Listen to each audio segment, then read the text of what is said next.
It is time for this week's edition of Family Matters, where we address some of the issues that families and individuals are facing in these trying times. And to do that, we're joined by communications and relationships specialists Melissa Solkowski and Pamela Pressler. Good morning, ladies.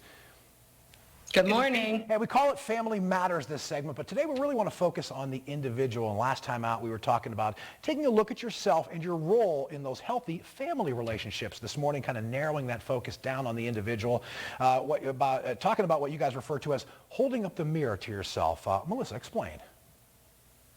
Sure. We often talk to clients just about the outcomes that they're getting or the results they're getting and their dissatisfaction with where they're at.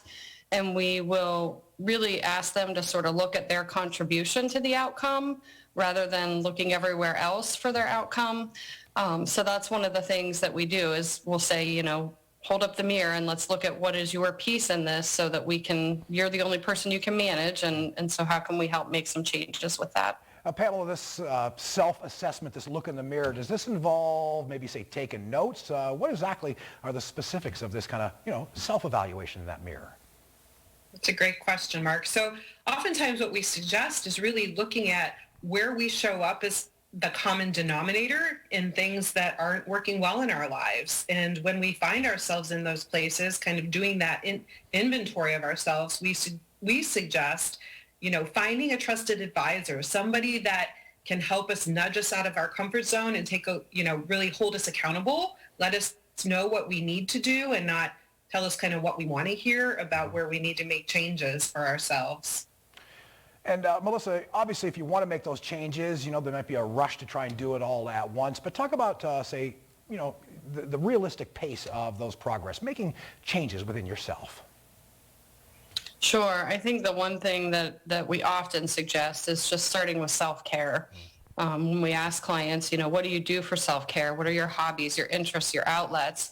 Oftentimes that can be a stumper for people in really, identifying what it is that allows them that space to just decompress and be somewhat mindless, and how important that is, how valuable that is then in how we show up in other ways in our life. So that's a really good place to start is really look at what are you doing to take care of yourself and nurture yourself.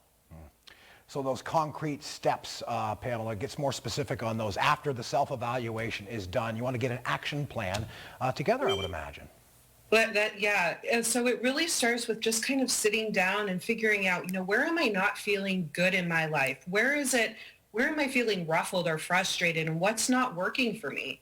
And then thinking about, okay, now that I've done this, how have I been repeating similar behaviors and similar actions and interacting with people in similar ways that really don't make me feel good, and trying something new, trying something that really is going to create more of a positive outcome. So like Melissa said, one really positive way of doing that is having new self-care, like, working out and things like that.